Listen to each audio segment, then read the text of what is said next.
onde nós chegamos em pouco tempo da ciência estatística, entendendo que da forma como nós a realizamos hoje, apesar dela estar ainda em transformação bastante acentuada devido ao advento da computação, das tecnologias de informação, mas a forma como nós entendemos a estatística hoje, nós realizamos, ela para a ciência é muito nova, não temos 100 anos talvez, desses métodos que, repito, para a ciência é muito pouco. Então, nós estamos dentro, nós, eu digo nós, vocês, nós, que pesquisem e usam a metodologia estatística para buscar evidências dos fenômenos reais, nós estamos, então, dentro de uma revolução científica e também, por consequência tecnológica, que muitas vezes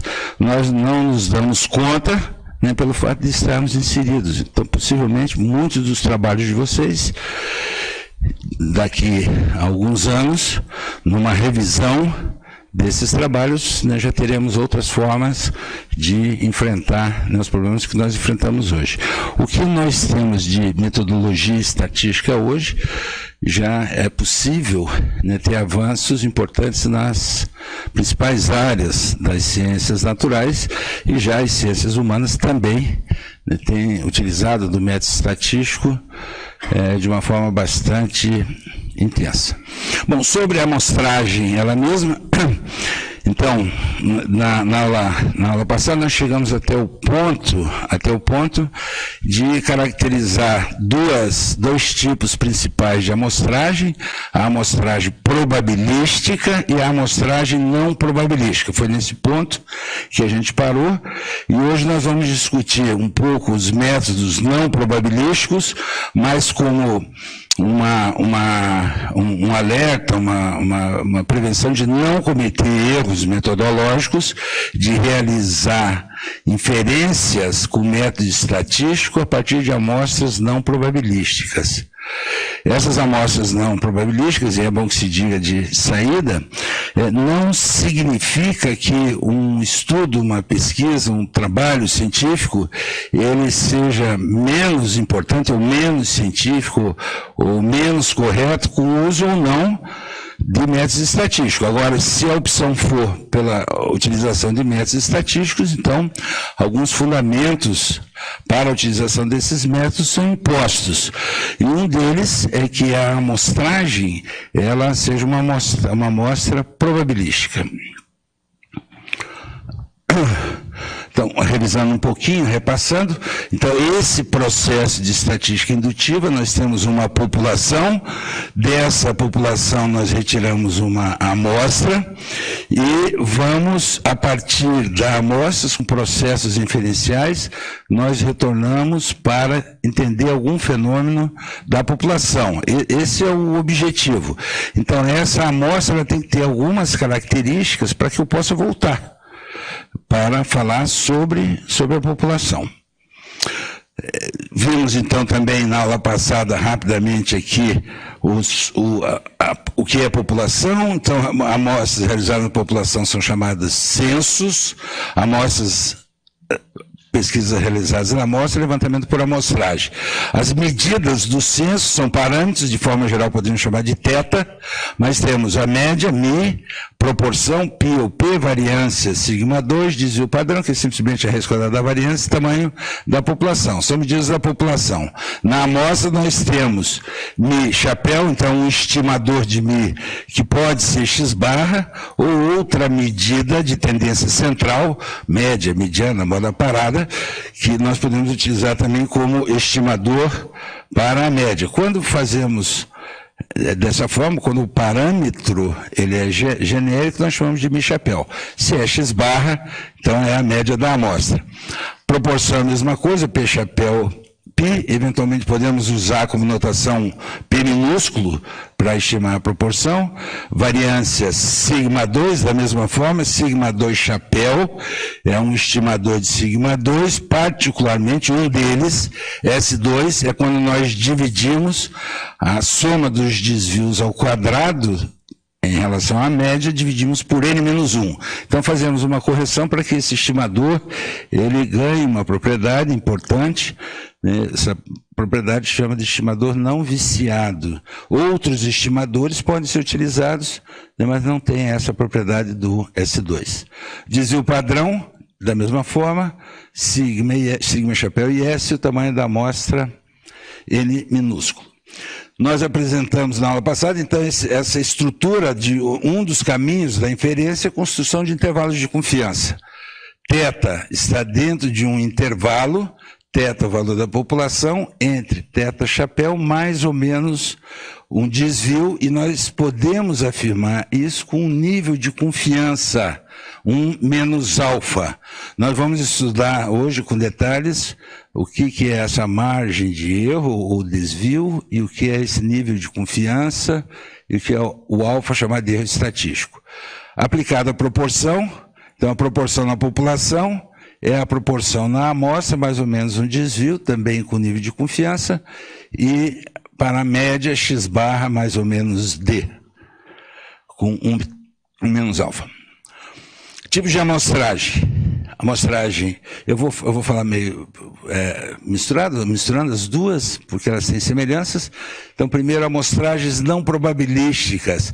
Então, na amostragem não probabilística, nós não temos como calcular qual é a probabilidade de um elemento da população participar da amostra. Então, não envolve probabilidade, por isso chamamos não probabilística. Já na amostra probabilística, nós podemos calcular essa probabilidade, pelo menos de forma aproximada. E para isso é necessário que o processo de sorteio, o processo de escolha dos elementos da população que vão participar da amostra, passem por um sorteio. Essa, então, fundamentalmente, é a diferença entre a amostra não probabilística e probabilística. O que nós, coloquialmente, chamamos de amostra aleatória, né, na verdade, é uma amostra não probabilística, amostra a esmo. Então, se eu quero fazer o sorteio ou quero escolher algumas pessoas aqui para participarem de uma amostra, eu posso escolher as pessoas dessa forma, a esmo, né, e isso não é aleatório. Para ser aleatório, nós teríamos que numerar as pessoas, de 1 até o número que for, colocamos numa urna esses números, sorteamos 10 pessoas, por exemplo, se esse é o tamanho da amostra determinada.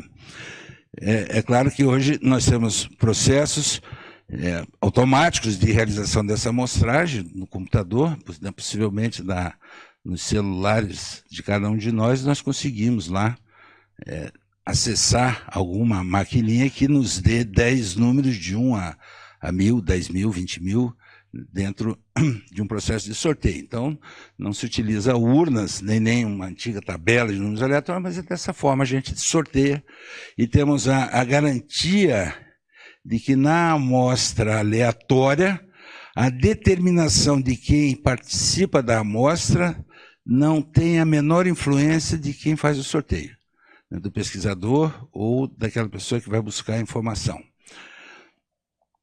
Essa é a diferença. Vamos imaginar um biotério. Nós temos lá, então, cobaias que vão receber 2 tratamentos. Um tratamento tradicional, um tratamento novo, que supostamente é melhor que o tradicional. É assim que nós fazemos pesquisa. Nós temos uma proposta teórica de um novo tratamento, uma nova composição, e nós queremos testar essa nova composição e vamos trabalhar, então, com cobaias. Vamos sortear 10 cobaias para receber o tratamento tradicional e 10 para receber o tratamento novo. Tratamento que nós supomos seja melhor. Bom, e eu preciso sortear esses animais. Uma forma é colocar a mão lá e pegar os animais e separar. Para lá, 10 para cá para receber. E esse tipo de escolha não é probabilístico. Não é probabilístico. Qual é o problema desse tipo de escolha? Por mais que eu seja um pesquisador honesto e não esteja querendo influenciar no resultado pela escolha dos animais, eu corro o risco de algum mecanismo lá que eu não controlo no meu cérebro, de escolher aqueles animais que podem ter uma resposta melhor para o tratamento sem que eu esteja, de fato, escolhendo esses animais. É por isso que é importante haver o sorteio. Então, nesse caso, nós temos como numerar esses animais, fazemos o sorteio externo e depois os animais que vão receber um ou outro tratamento, eles foram escolhidos de forma aleatória e não a esmo. Amostragem por cotas. O paralelo da amostragem por cotas e amostragem probabilística são as amostragens estratificadas proporcionais. Então, as cotas, um bom exemplo são as pesquisas eleitorais. Por lei, nós devemos acompanhar a mesma proporção que existe na população de homens e mulheres, tem que ter na amostra. Então, as mulheres têm um pouquinho mais na população, 51%, os homens 49%, a amostra tem que respeitar essa proporção. Em pesquisa eleitoral, nós devemos acompanhar, então, além do sexo, nós temos que acompanhar a educação, o grau de instrução. Há mais ou menos uma liberdade para essa escolha, pode ser por anos de estudo, pode ser de grau acadêmico alcançado, mas, de qualquer forma, nós precisamos estratificar, dividir a população em estratos educacionais, e esses estratos educacionais da população devem estar representados na mesma proporção na amostra. Da mesma forma, a renda, também há várias propostas de avaliação diferente de renda, que não é só a renda financeira, pode ser o tipo de moradia, mas, de qualquer forma, precisa ser considerada a renda. Então, então, vamos lá. Sexo, renda, instrução e idade. Por quê? Porque, de alguma forma, quando foi elaborada essa lei e foi assessorado por grupos de psicólogos, sociólogos, estatísticos, entende-se que esses estratos têm um comportamento natural na escolha do seu candidato diferente. Cada estrato tem uma tendência. Uma vez que a eleição também é obrigatória, muitas vezes a escolha do candidato realizado pela população leva em consideração fatos ligados a esses estratos, menos do que a plataforma política, o partido do candidato. Então, por isso, a legislação eleitoral busca cercar para garantir que o resultado da pesquisa eleitoral ele seja fidedigno, porque isso é muito importante. Num Estado democrático, a informação ela tem que ser transparente e tem que ter, todos nós temos poder ter acesso à informação. Eu posso querer escolher o meu candidato por alguma razão, né, que esteja muito ligada ao resultado da pesquisa. Bom, esse é um problema de cada um de nós. Se eu quero escolher o candidato dessa forma, eu tenho que ter a informação correta. Não pode a informação chegar distorcida, né, que influencie, por falta de informação correta, influencie o meu voto. Oi. Pessoal do presencial, a chamada 1 está aberta. A palavra passe é sorteio. A palavra passe da chamada 1 é sorteio. Obrigada. Bom, então, seguindo a amostragem intencional, é o tipo de amostragem que se faz quando nós temos uma característica rara da população e nós não conseguimos ter uma amostra suficientemente grande para que a gente possa aplicar a metodologia, alguma metodologia estatística. Então, estudos de caso muito comuns na área pedagógica, por exemplo, mesmo na área de saúde, mas na área social, o estudo de caso, nós podemos acompanhar um indivíduo. Então, ele foi escolhido, esse indivíduo intencionalmente, e as características, o estudo que a gente faz em cima do indivíduo, vai fazer com que a gente observe algumas características daquele fenômeno que a gente está estudando. O que não se pode fazer é expandir o resultado desses indivíduos com metodologia estatística para toda a população que tem aquela característica.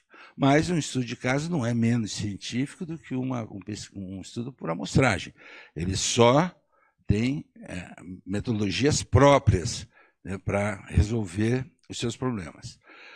E a amostragem de voluntários é quando as pessoas se voluntariam para participar da amostra. Então, isso ocorre em pesquisas de opinião das mais variadas espécies, das mais variadas espécies. Por exemplo, você é assinante de uma revista, de tempos em tempos vem um questionário que você deve responder sobre as seções da revista, se você está satisfeito com as seções, etc. Você vai a um restaurante e deve responder se ficou satisfeito com o atendimento, com a qualidade da refeição. Você vai à farmácia, a farmácia tem lá os bonequinhos, que você deve dizer se foi bem atendido, apertando um daqueles botõezinhos. Bom, isso é uma amostra de voluntários. Uma amostra de voluntários, ela não representa todo o grupo. Porque também, no geral, nesses casos que eu citei, quem se voluntaria a responder esses questionários são, no geral, pessoas que ficaram insatisfeitas com algum aspecto. Então, tem alguma validade, tem sua validade, mas tem esse viés importante. Eu posso fazer, eu sei que tem esse viés, e não é porque todo mundo que foi lá na farmácia, a grande maioria apertou bom e ótimo atendimento, ou péssimo e ruim, né, ou principalmente aqui embaixo, que eu vou imaginar que meus servidores, os funcionários, estão trabalhando muito mal. Tem que ser dado esse desconto. O Maurício pergunta a respeito das pesquisas top of mind. Como que funciona a amostragem?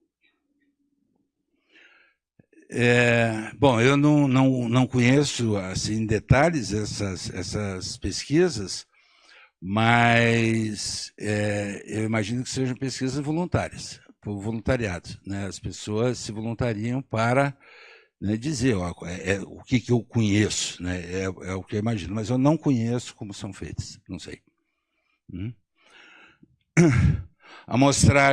Na amostragem sistemática, nós já comentamos na aula passada um pouco, né? A amostragem sistemática, quando eu já tenho a população organizada de alguma forma de arquivo, né? Então, um livro, eu quero sortear 15 páginas de um livro de 600 páginas. Vamos simplificar, 10 páginas de um livro de 600 páginas. Eu divido 600 por 10, eu tenho, então, um salto, que eu posso chamar de fração amostral, de 40 páginas. Eu sorteio uma página, pulo 40, pego uma outra página, pulo 40, pego outra, e assim por diante, até completar as 10 páginas. No censo demográfico, o IBGE atualmente realiza, então, uma pesquisa por amostragem de 10% dos domicílios participam de uma pesquisa por amostragem, e esses 10% respondem a um questionário completo, questionário de 150 perguntas, mais ou menos. E o restante dos domicílios, 90% restante, respondem a um questionário básico. A tendência é que essa amostragem ela possa diminuir com o tempo. Para fazer isso é necessário estudos metodológicos. Nós tivemos em 91, nós tivemos uma redução de 25% para 10%. E hoje nós temos, nesse caso particular, instrumentos suficientes para diminuir bem essa amostragem. Nós vamos discutir hoje o tamanho de amostra, vocês vão ver, né? Nós poderíamos pegar amostras bem menores para essa realização e busca dessas informações. De qualquer forma, o que eu já comentei com vocês, na aula passada, a grande preocupação de se fazer isso sem um estudo metodológico cuidadoso é que a gente possa perder muita informação.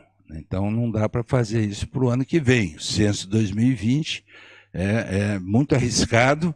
A proposta agora de diminuição de recursos para o censo, né, corte de verba para o censo, é muito arriscada essa diminuição assim, daqui para o ano que vem mesmo, porque não se sabe direito quanto que isso diminuiria, qual seria então, se nós diminuirmos a amostra, isso implicará na quantidade de pesquisadores a campo menor, né, e o processamento de dados menor. Agora, quanto que isso resulta em dinheiro mesmo, não se sabe direito, né? Então, de qualquer forma, é um estudo que deve ser, possivelmente, pesquisadores da área, lá, técnicos do IBGE, estatísticos, sociólogos, economistas, né, técnicos de informática, enfim, devem fazer um estudo para o censo de 2030. E a amostra sistemática, ela é bastante utilizada em pesquisa eleitoral.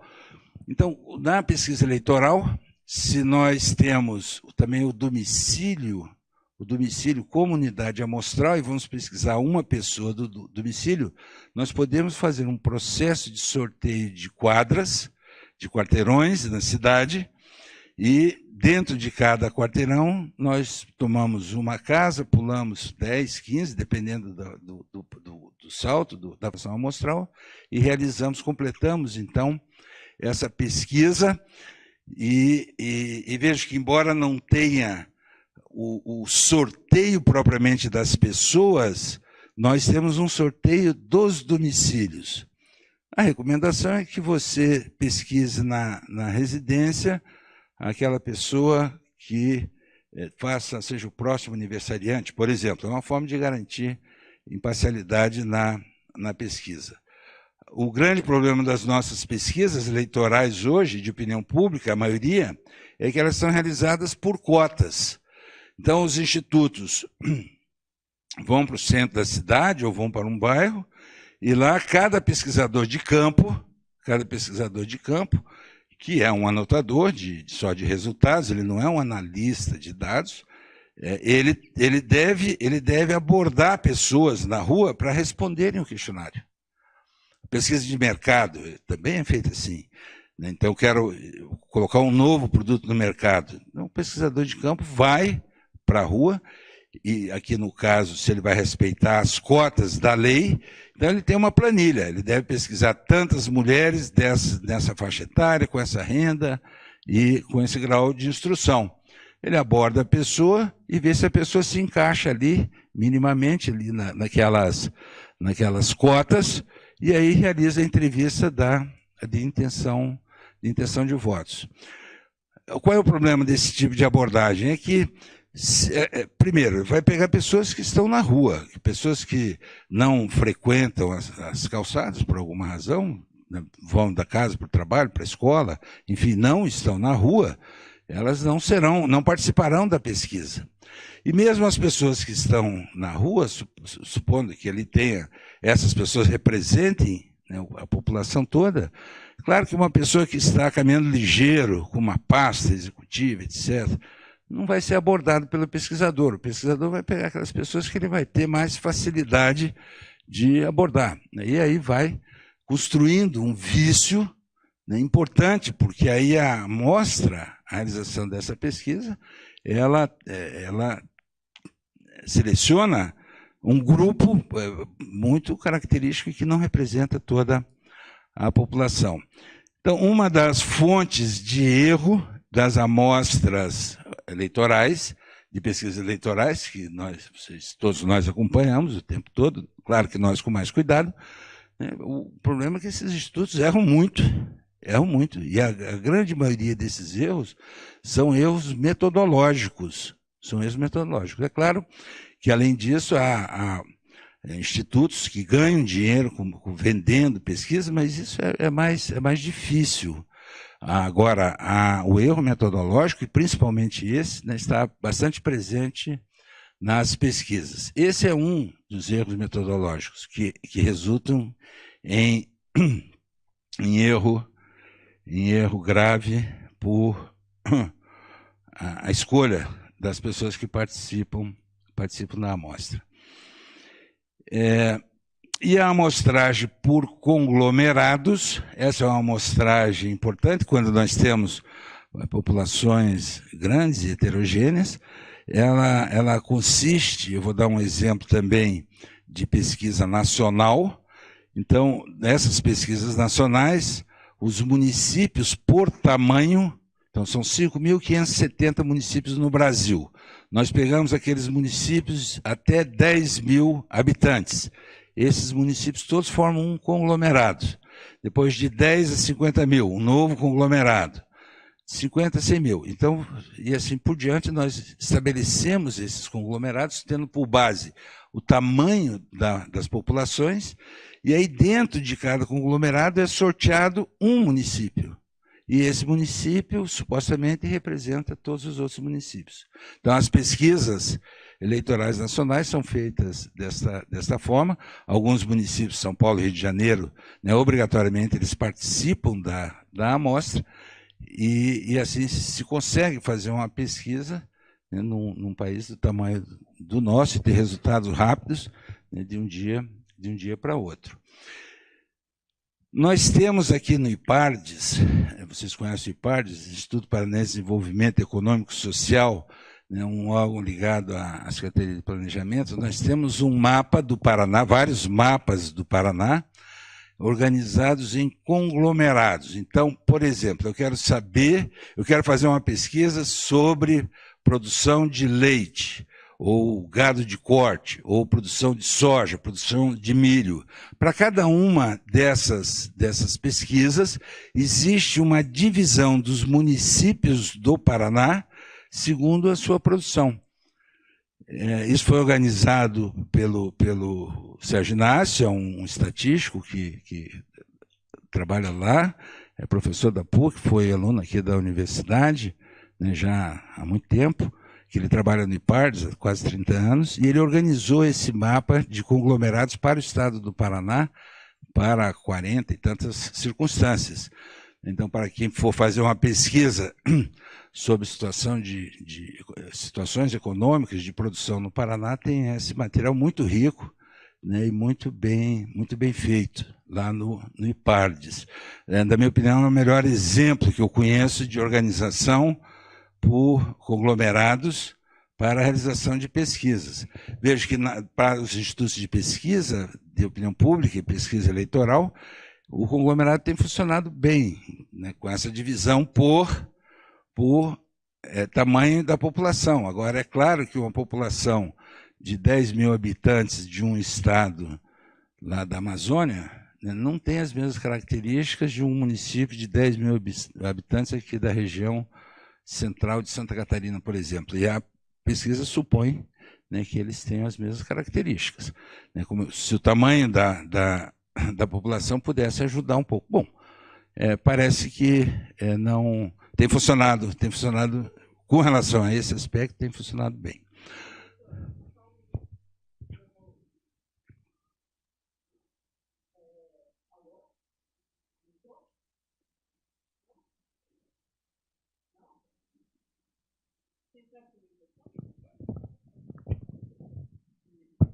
Pessoal do remoto, a chamada de vocês foi aberta. A palavra passe é sorteio.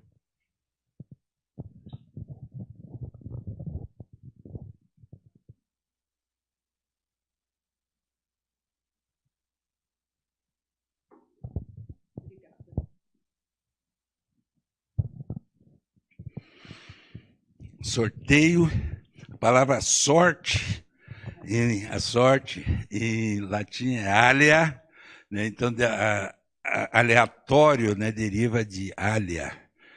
Né? Quem gosta de história vai lembrar de Júlio César, né, voltando lá da luta com os gauleses, quando estava no Rubicão, e ele queria voltar a ser imperador, não era imperador, porque era república ainda, em Roma, mas ele queria voltar a ser cônsul.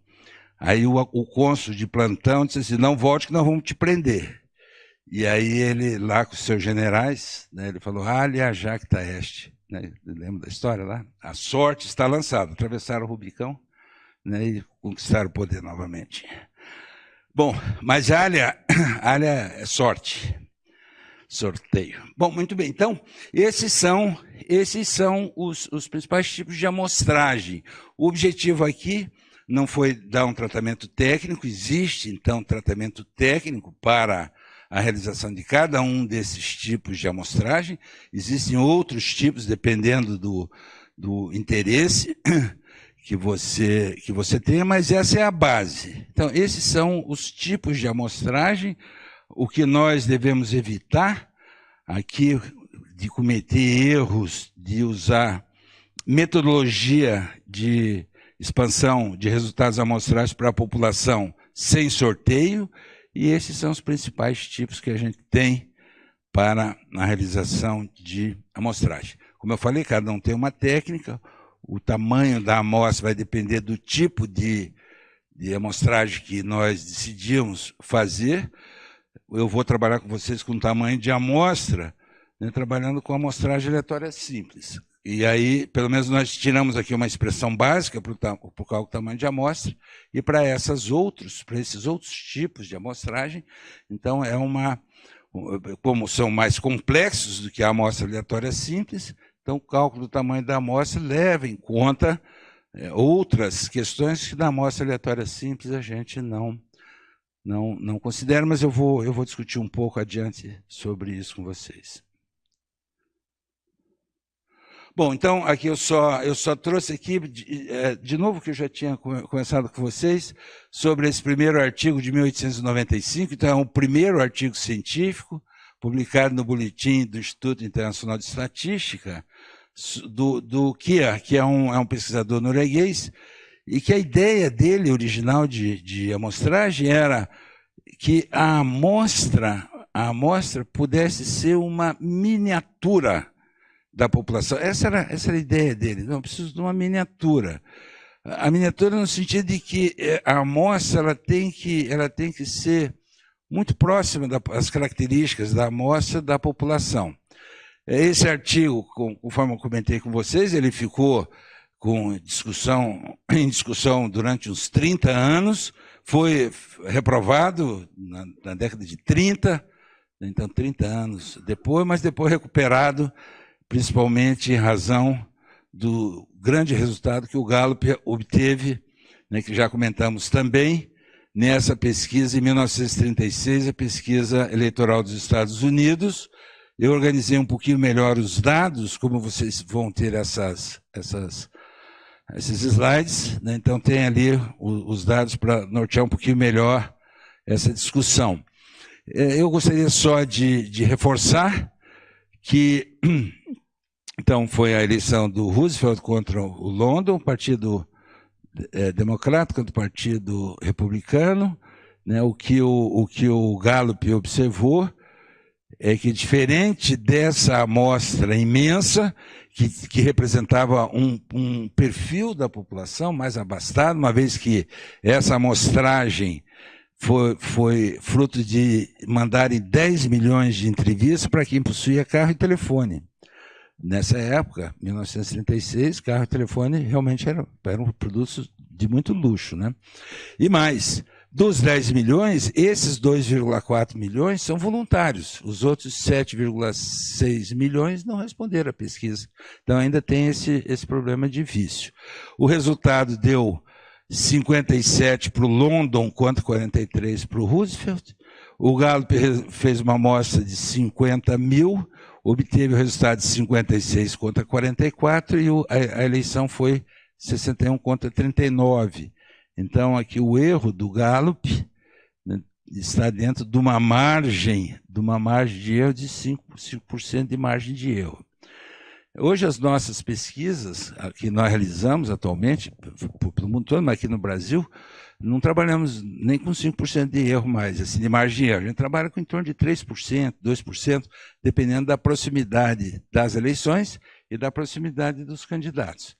Mas, de qualquer forma, a margem de erro ficou muito boa. Aqui podemos considerar, né, que esse resultado obtido pelo Gallup estava correto, né? Ele foi reforçado pelo resultado das eleições. Como nós vamos discutir o tamanho da amostra, eu trouxe então um pouquinho mais de detalhes aqui. A população dos Estados Unidos na época era de 128 milhões, a população, eleitores, 55 milhões de eleitores, cerca de 43% da população. A amostra da revista foi de 2,4 milhões, 4,4% da população. Então, a cada 23 eleitores, um respondia. A do Gallup, 50 mil, 0,09%. 0,09%, então bem pequena, 1 a cada 1.000 eleitores. A última pesquisa realizada, que eu peguei uma como referência, uma que está registrada aqui, peguei meio a esmo essa pesquisa, mas uma pesquisa registrada. Veja, 2018, eleição para 2018. A nossa população, 213,5 milhões, com 70% dessa população de eleitores. É mais ou menos essa a percentagem nossa. De eleitores é obrigatório, né? Então, pega todo mundo na faixa de 18 a 60, mais 16 a 18, quem quiser, e 60 em diante também, quem quiser. 69%. Essa amostragem foi feita, então, com 2.002 eleitores. Olha, então, a percentagem de participação, 0,0014%, mínima. Nós estamos falando no censo em pegar 10% da população como amostra. Olha as nossas pesquisas, olha o tamanho que nós pegamos de amostra e é suficiente para que os resultados, né, sejam corretos. Essa pesquisa foi a esmo, mais ou menos, eu peguei uma pesquisa que acertou o resultado. Então, 1 a cada 73 mil eleitores é sorteado. 1 a cada 73 mil, né? Uma amostra bem pequena. Com uma pesquisa com nível de confiança de 95% e margem de erro de 2%.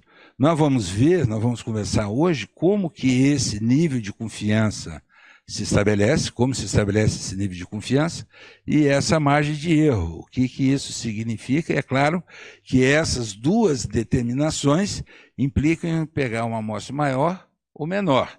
Se a gente aumenta o nível de confiança, eu vou precisar aumentar o tamanho da amostra. Se a gente diminui a margem de erro, também precisa aumentar o tamanho da amostra. Nós vamos ver isso, assim, um pouco tecnicamente, essas duas questões, né, com relação ao tamanho da amostra. Agora, o meu aparelhinho, por alguma razão... Opa, agora foi. Ah, tem que apontar para cá. Ah, tá. Tá certo. Então, apontar para...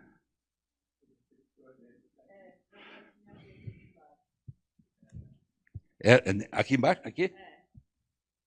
Ah, legal. Tá certo.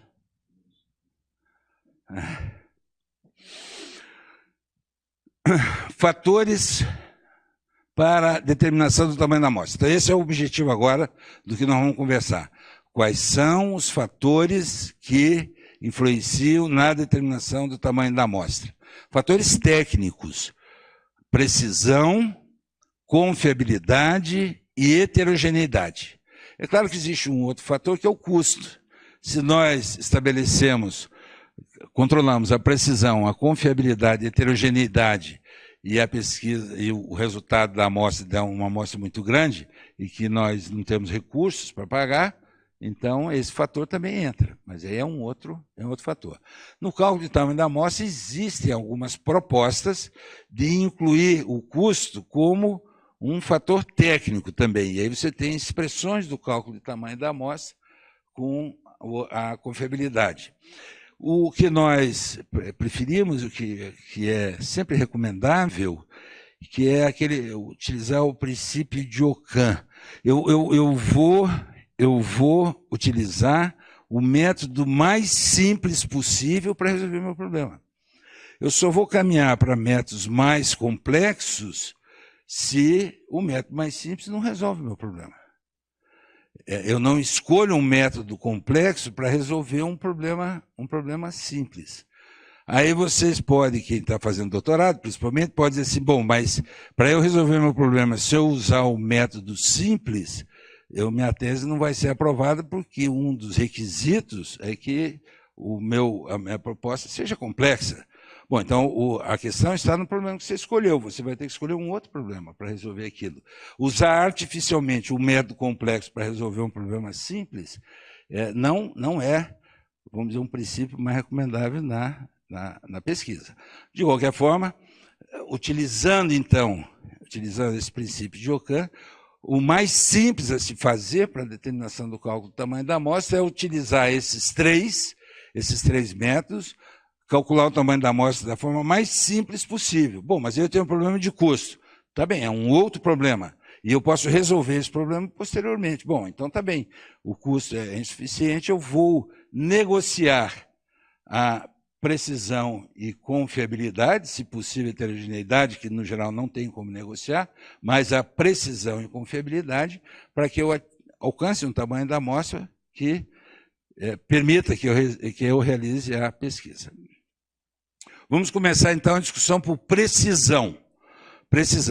E eu escolhi trabalhar com vocês com essa declaração, com uma declaração. Então, o intervalo de confiança é uma das formas, uma das respostas que nós temos do método, da utilização do método estatístico. Poderíamos trabalhar com teste de hipótese, por exemplo, ou alguma outra coisa. Mas aqui vai ficar, por ser bem compreensível, né, então vamos trabalhar com um intervalo de confiança. Vamos começar com proporção e vamos entender aqui onde está precisão, confiabilidade e homogeneidade aqui nessa declaração. Então, em vermelho está a margem de erro ou desvio. Essa terminologia, margem de erro, ela é uma terminologia que, enfim, está sendo agora abraçada pelo campo científico, porque a gente, como vocês vão ver, nós vamos usar erro aqui de várias formas e diferentes. Então é preferível, para evitar confusão, falar em desvio mesmo do que margem de erro. Mas, assim, como na divulgação de pesquisas fala em margem de erro, desde que a gente compreenda bem que margem de erro não é erro estatístico, né, tudo bem. Então, o desvio, então estou aqui pegando o exemplo que a gente vinha trabalhando do candidato A, que teve na pesquisa 40% de intenção de votos, então intenção de votos é pesquisa, claro. E nós dizemos que esse candidato terá, então, 40%, mais ou menos 2. Ele terá de 38% a 42%. Bom, é esse resultado, 38% a 42%, é esse resultado que a estatística entrega, não é 40%. Entrega o intervalo. E ele tem que ser lido dessa forma. Nós não sabemos se será 39%, 41%, ele deve estar aqui dentro. E eu estou falando deve, né, porque nós já vamos falar em confiabilidade, mas ele deve estar aqui dentro. Por quê? Porque se eu pegar uma outra amostra, o resultado vai ser diferente.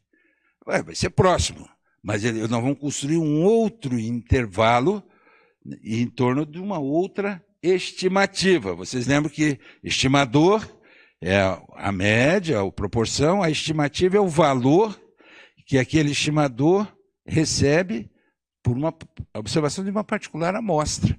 Então, para cada amostra, nós vamos ter um resultado diferente. Tá certo? Então, por isso é que nós não podemos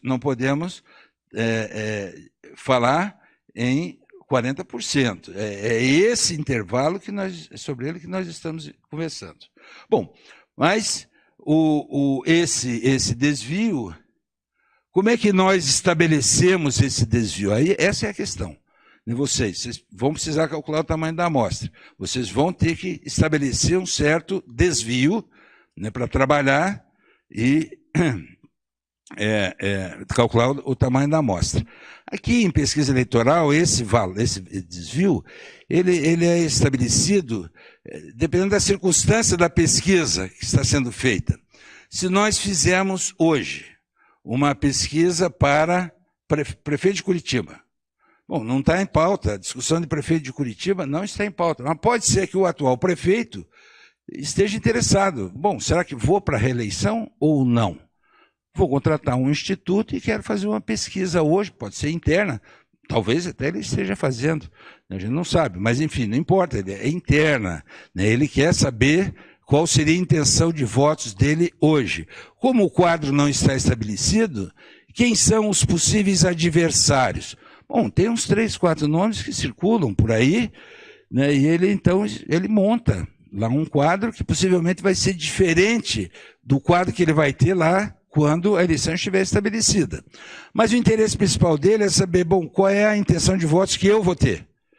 Qual é a percentagem de votos que eu vou ter? Claro que eu vou ter que perguntar outros candidatos também.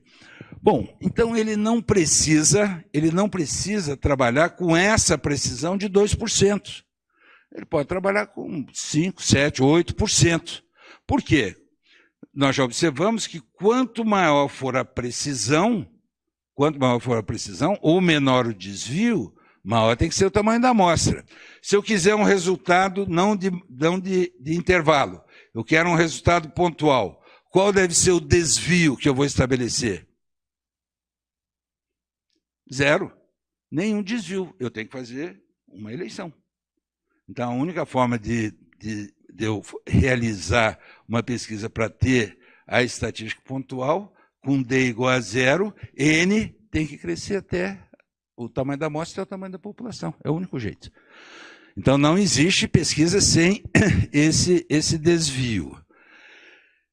Eu trouxe aqui um outro exemplo. Então, a Sociedade Brasileira de Clínica Médica, que fala expectativa de vida após cirurgia de ponte de safena aproxima-se de 18 anos, diz epidemiologista holandês Ron van Dorbung.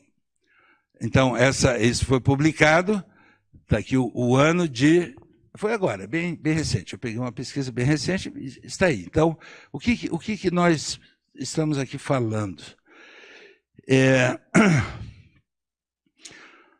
A pessoa foi à cirurgia de ponte de safena e foi feita uma pesquisa de acompanhamento de expectativa de vida dessa pessoa. A expectativa de vida é uma média, eu acho que eu já comentei com vocês, não existe expectativa de vida individual. A expectativa de vida é de um grupo. Então, esse é um grupo. Qual é a expectativa de vida de pessoas nessas condições? E essas pessoas têm que ter alguma coisa em comum ali. Possivelmente, homens com no mínimo de idade, no máximo de idade, porque se for feito uma ponte de safena numa pessoa de 80 e tantos anos, né, a expectativa de vida possivelmente de 18 anos vai ser mais raro. Mas, de qualquer forma, então, tem um certo padrão. O interesse aqui é no prolongamento da expectativa de vida de grupos. É esse o interesse da pesquisa, não é no indivíduo. É claro que o indivíduo é importante, bom para ele mesmo, para a sua família, etc., mas para a ciência, o importante aqui é o grupo. Quanto que, em média, né, esse tipo de procedimento, né, ele proporciona, em média, de expectativa de vida para as pessoas. 18 anos. 18 anos. Bom, então a pergunta é assim: se eu quero estabelecer uma margem de erro ou um desvio para que eu considere que uma nova metodologia vai ser melhor do que essa metodologia tradicional. Então, eu pergunto, se eu propuser uma alternativa à operação de ponte de safena, que resulte, em média, 18,2 anos, vale a pena investimento nesse novo procedimento? Eu posso considerar que esse novo procedimento é diferente do anterior, com 0,2, que representa um pouco mais de 2 meses de vida? Bom, epidemiologicamente, não. Mesmo porque para investir num outro processo, tem custo. Então, é claro que para o indivíduo, 2 meses de vida, e para a sua família, principalmente se ele gosta de viver, vai fazer diferença. Mas, para efeitos de comparação de 2 métodos, não. Quanto, então, teria que esse novo método, quantos anos ou quanto tempo a mais de vida que esse novo método pode proporcionar e que eu considere que sim, a partir de agora, eu posso dizer, ele é mais efetivo do que o anterior. Isso é a margem de erro, isso é o desvio. Essa é uma escolha do pesquisador. quando vocês forem fazer a pesquisa de vocês, em qualquer campo, né, vocês vão ter, se estiverem diante de uma situação como essa, uma pesquisa empírica, vocês estão propondo a testar um novo procedimento, vocês vão comparar com o anterior, vocês vão ter que definir quanto que é a melhora. Essa é uma escolha do pesquisador. Claro que cada pesquisador pode ter escolha diferente. Agora, essa escolha tem que estar dentro de um padrão técnico aceitável pela comunidade científica. E é claro que se um pesquisador dizer, não, se viver 2 dias a mais, para mim está bom. Bom, para você está bom, mas para a ciência nós não consideramos que esse novo procedimento. Né? Então, não é um valor único. Vocês mesmos possivelmente estarão diante disso, dessa definição. E vocês vão ter que escolher e defender, né, por que eu escolhi esse valor como um valor de corte. Veja, então, que mesmo aqui nessa escolha, embora esteja escolhendo um parâmetro técnico, né, ele tem uma certa subjetividade aqui nessa escolha, mas tem que ser defensável. Bom, então, para concluir, com relação à precisão, nós temos, então, que a diminuição de D implica no aumento do tamanho da amostra. Quanto menor for D, maior o tamanho da amostra. No caso dos candidatos, se eu precisar que a minha diferença para eu dizer que um candidato está na frente do outro seja 1%, eu vou ter que pegar uma amostra maior, senão estarei em empate técnico, conforme nós já discutimos na aula passada. Se esses intervalos tiverem interseção, eu não posso dizer quem efetivamente está na frente. Então, esse é o primeiro aspecto a ser considerado, que é a precisão. Segundo aspecto, confiabilidade. Então, a confiabilidade é dada por esse valor 1 menos alfa. Se fizermos 1 menos alfa vezes 100%, nós temos, então, aqui, alfa 5%, nós temos aqui, então, nível de confiança de 95%. Veja, então, nós vamos fazer aquela afirmação com aquela margem de erro, e ainda assim, nós não podemos afirmar com 100% de confiança que estará dentro daquele intervalo. O parâmetro estará dentro daquele intervalo. Nós vamos afirmar com 95% de confiança, 95% de confiança, e aqui implica em um alfa igual a 0,05. Esse nível de confiança também é uma aproximação. Ele não é um nível exato. Embora a gente possa ter essa ideia 95%, né, existe aproximadamente 95%. Vamos conversar um pouquinho mais, né, vamos falar um pouquinho da natureza do alfa. Então, nós entendendo bem o que é o alfa, a gente vai compreender o nível de confiança. Veja que alfa mais o nível de confiança é igual a 100. Eles são probabilidades complementares. E aqui o nível de confiança, a gente não lida muito com 0,95, lida com 95% nível de confiança. E o alfa, ele pode ser compreendido, eu fiz aqui uma pequena simulação, né, vocês vão entender bem qual é o significado do alfa aqui nesse contexto. Eu tenho uma população com valores A, B, C e D, ordem crescente. Pode ser 4 pessoas, 20, 22, 25, 27 anos. Então, essa é a minha população. Estão em ordem crescente. Se eu calcular a média desses 4 valores, vai ser μ. É o parâmetro, é a média das 4 idades da população. Mas eu pretendo fazer um estudo por amostragem. Então, nós vamos fazer essa simulação da seguinte forma. Nós vamos sortear todas as amostras possíveis. Naturalmente que na nossa vida prática nós não vamos fazer isso, vamos sortear uma amostra. Mas aqui é para estudar o que acontece. Vejam as amostras possíveis. Estão aqui. A com B, A com C, A com D. B com C, B com D, C com D.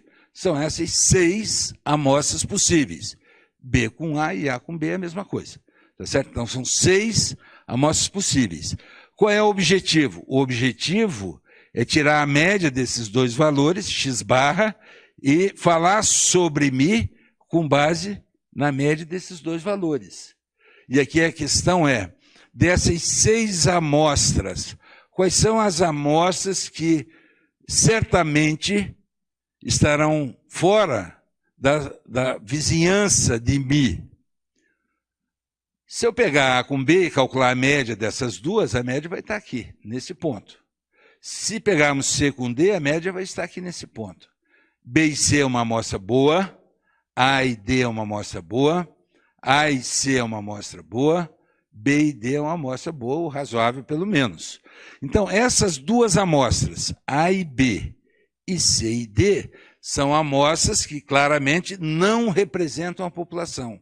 São amostras não representativas, ou são amostras ruins. Pergunta, qual é a probabilidade de, numa situação como essa, nós sortearmos uma amostra não representativa? 2/6 é sortear essa amostra ou essa em 6. 2/6. 2/6 é 1/3. 1/3. Então, alfa, a probabilidade de sortearmos uma amostra não representativa é igual a 0,33. Esse é o alfa que o pesquisador deve estabelecer quando ele está construindo o seu planejamento de pesquisa. Qual é o tamanho da amostra que eu quero? Bom, então tá bem. Eu quero saber qual é o nível de confiança que eu vou trabalhar, ou quanto que eu admito de sortear uma amostra ruim. Nesse exemplo que eu estava dando aqui, vamos sortear 10 pessoas, estou trabalhando com a idade do grupo. Vamos sortear 10 pessoas aleatoriamente. Bom, uma das amostras possíveis é aquela que estão os 10 mais jovens. Uma outra amostra possível são aquelas que estão os 10 mais velhos. Bom, essas 2 amostras são amostras ruins. Quando eu trabalhar com essas amostras, o resultado que eu vou ter é um resultado que vai se desviar do meu objetivo principal. Então, como que eu estabeleço o nível de confiança? Ele é estabelecido de acordo com as consequências de você tirar uma amostra ruim e concluir com aquela amostra ruim. Quais são as consequências que advirão de uma conclusão baseada numa amostra não representativa? Eu coloquei aquele aviãozinho ali, eu acho que aqui nós vamos ter uma figura que vai dar uma boa ideia disso. Estamos numa fábrica de aviões. Então, tem os vários componentes que serão investigados por amostragem. A qualidade daqueles investimentos, daqueles equipamentos que fazem o avião. Bom, estou pesquisando a qualidade da borracha que vai fazer a vedação do vidro, da janela do avião. Quero fazer por amostragem. Essa amostra deve ser pequena ou grande? Olha a consequência. Né? Se eu concluir errado, olha a consequência. Porque se uma janelinha lá, a 10 mil pés, se uma janelinha quebrar, o avião vai cair. Então, a minha amostra deve ser, o nível de erro que eu admito deve ser mais próximo de 0, deve ser 1%, 0,1%.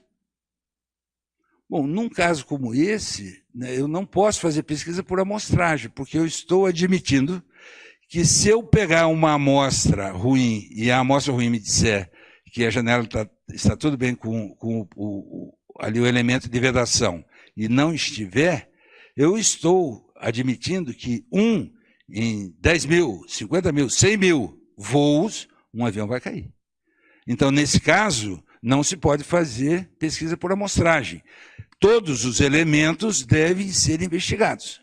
No entanto, se na mesma fábrica eu estou trabalhando com a mesinha de refeição, né, eu posso ter um nível de erro ali razoável, não tem problema. Se quebrar uma mesinha e sujar um passageiro, a companhia que me comprou o avião pode ficar mal satisfeita?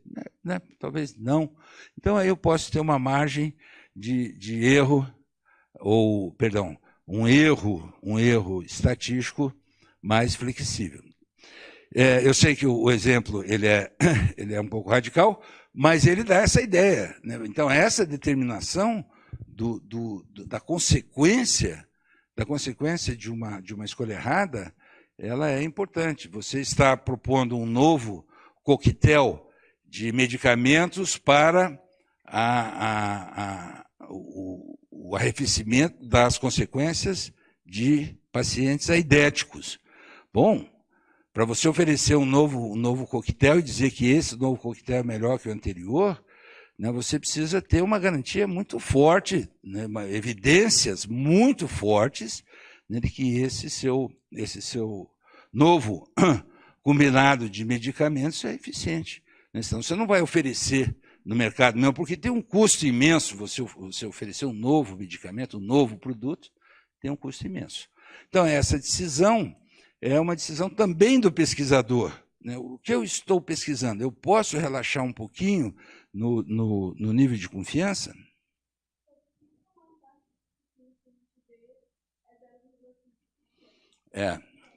Pois é.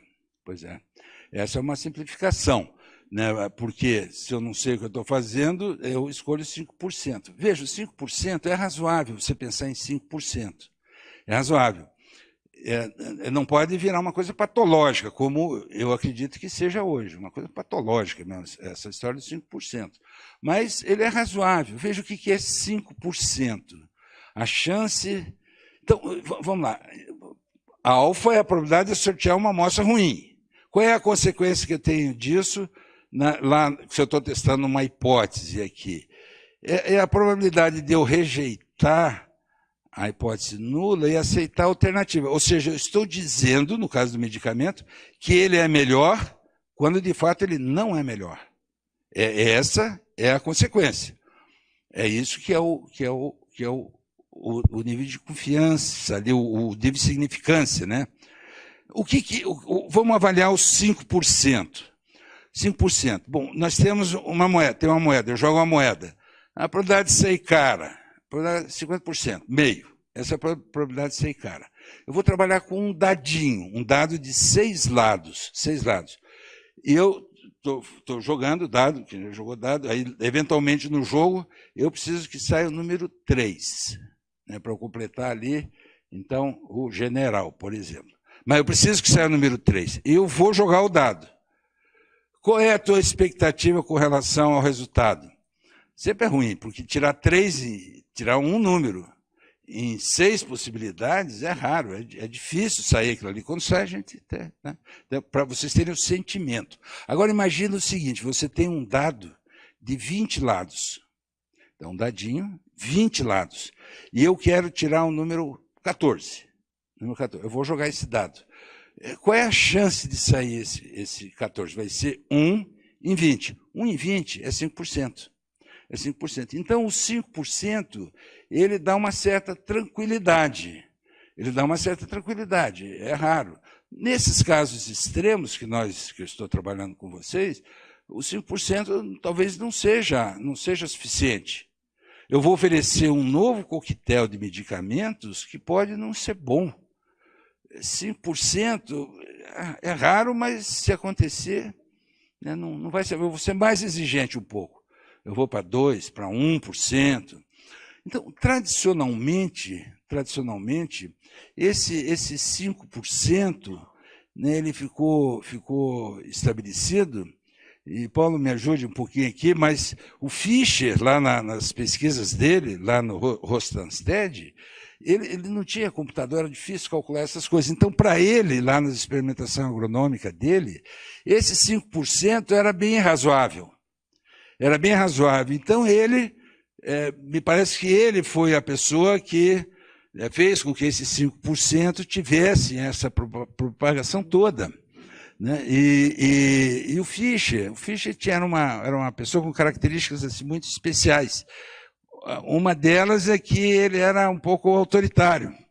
Então, ele também não admitia coisa muito diferente disso que ele pensava lá, sabe?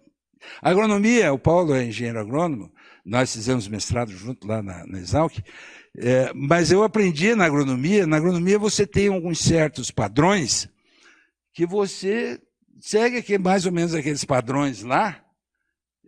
É claro que no ensino, até conversarmos sobre isso, nós temos que ter hoje é outra cabeça, mas a agronomia é um exemplo. Você tem padrão, não, isso tem aqui, a marca é essa, muitas vezes não se sabe direito também por quê. No caso dos 5% do Fischer, é porque 5% ele, para a situação dele, resolvia bem.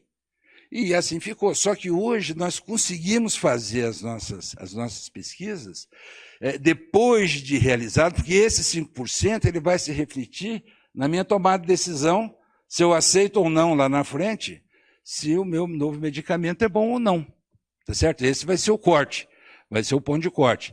Bom, então, se eu tiver 5% de significância ou menos, tudo bem, eu digo, opa, minha hipótese alternativa é legal.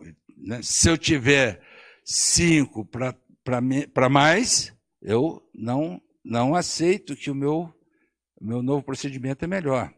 Veja o problema disso. Se eu tiver numa amostra, porque tudo é baseado numa amostra.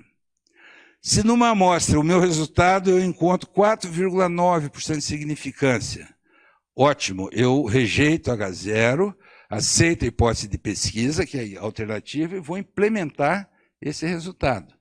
No entanto, se eu obtenho um valor da estatística ali que corresponde a 5,1%, é maior que 5. Eu digo, não posso mais. Então, nós passamos do inferno para o céu, ou do céu para o inferno, num passinho mínimo que uma outra amostra possivelmente podia dar um resultado um pouquinho diferente. Então, a forma de tratar com esse resultado, hoje nós tratamos de forma diferente. Não pode, o 5% tudo bem, está ali, historicamente é colocado, mas eu posso, é muito melhor, se eu vou rejeitar, porque é menor que 5% e eu tenho 2%, é uma história, mas se eu for rejeitar em vez de 2%, significa 98% de confiança. Eu tenho 98% de confiança que esse meu remédio é melhor. Mas se o meu resultado disser, eu tenho 99,5% de confiança, a resposta que eu vou dar baseada no 5% é a mesma para os dois. Eu não faço distinção aqui, o que está acontecendo aqui, porque eu estou fixado nesse 5%. Tá certo? Então, a leitura que se faz agora desse resultado, e que nós chamamos de p-valor, que também tem sido discutido bastante, o seu significado e sua razão, mas aqui porque nós estamos conversando é isso, simplesmente isso, eu posso, em vez de optar por rejeitar ou aceitar a hipótese com 5%, eu posso determinar qual é o p-valor e digo qual é o nível de confiança que eu tenho naquela resposta. E aí, se eu tenho 94% de confiança, que se eu estou baseado no 5%, eu não aceito. Mas e se eu tiver, em vez de 94%, né, eu tiver 85%? O 94% é uma indicação para mim dizer, olha, estou perto, 80% eu estou longe. Tá certo? Então, a forma de você abordar, de se tratar com esse 5%, ela tem que ser mais flexível. Existem alguns estudos, né, interessantes como abordar esse p-valor. Eu, na minha tese de doutorado, eu trabalhei com meta-análise, que é a análise de análises. Quando você não consegue realizar experimentos, hoje pesquisa com animais, mas com seres humanos é proibitivo. Então, a proposta era assim, pegar vários estudos que têm respostas diferentes e reunir aquilo numa só linguagem e dar uma resposta. Então, eu trabalhei com meta-análise e utilizei uma outra forma de abordar a incerteza, que é a lógica fuzzy, lógica difusa ou lógica nebulosa. E um dos conceitos que eu trabalhei ali na minha tese foi assim, esse p-valor como uma medida fuzzy, uma medida aproximada. né, que tem uma certa distribuição, etc. Então, eu cuidei um pouco, assim, no meu trabalho de justamente isso que você está reclamando, né, de, não, vamos entender um pouco melhor, né, esse trabalho com esses 5%, né, que não pode ser um mandamento de uma tábua lá de mandamentos. Tá? Mas, vamos lá. Então tá bem. Diga lá, Paulo. Já. Não, essa questão é interessante, né? São as perguntas dos aspectos mais básicos da nossa vida. Não, e é uma boa questão mesmo, porque é a questão de cultura, né? A gente vai criando uma cultura também nas pessoas com quem a gente fala. Os exemplos que eu estou dando, que eu vou dar aqui, são de 95% daqui a pouco, né? Mas só que tem um detalhe, um cuidado, porque em algumas áreas, a área médica, por exemplo, se você oferecer um resultado, em vez de 5%, você oferecer com 5,5%, a revista não vai publicar teu artigo. Ele não vai aceitar, a grande maioria das revistas. Por quê? Porque muitas vezes lá os editores também estão numa zona de conforto, 5%. Tudo bem, eu não preciso pensar nisso, isso é o tradicional, né? E para não correr o risco de errar, eu mantenho 5% e não faz isso que o Paulo sugeriu, pensar um pouco, né, sobre as evidências, o que importa, dar uma medida nessas incertezas. Mas vocês, eventualmente, se forem fazer artigos para publicação, experimentem, né, colocar o resultado que vocês encontraram e não tomar como parâmetro 5%. Possivelmente algumas revistas vão reclamar. Bom, então, Oi. Muito bom. Então, nós discutimos precisão, discutimos confiança, e aqui a confiança, vejam, esse alfa, ele é o que não é 1 menos alfa. Então, para ver como vai entrar esse alfa, como é que ele vai entrar, a confiança, como é que entra na nossa expressão do cálculo de tamanho da amostra. Se aqui nós temos 1 menos alfa sobre 2, esse valor z, 1 menos alfa sobre 2, e esse valor, ou menos z, aqui já que é zero, menos z e mais z, esse valor é que entra na fórmula. Então, se eu cresço 1 menos alfa cresce, vejo que z vai crescendo. Então, crescendo a confiança, cresce o menos alfa, cresce o tamanho da amostra. Diminui o erro, cresce a confiança, aumenta a amostra. Diminui o erro, aumenta a amostra. Como que isso vai ser expresso na fórmula? Vai entrar com z, né? Porque o z, na medida em que o menos alfa cresce, z cresce. Ele cresce aqui, e aqui ele é negativo, ele vai crescendo também, né? O módulo vai crescendo para cá e vai crescendo para lá. Tá bem? Então, o z vai entrar na fórmula dessa forma. Cresce z, cresce n. Vocês vejam o que nós estamos fazendo? Nós estamos construindo intuitivamente uma expressão para o cálculo do tamanho da amostra. É esse o objetivo. Bom, e finalmente, a heterogeneidade. Então, a heterogeneidade também joga um papel interessante.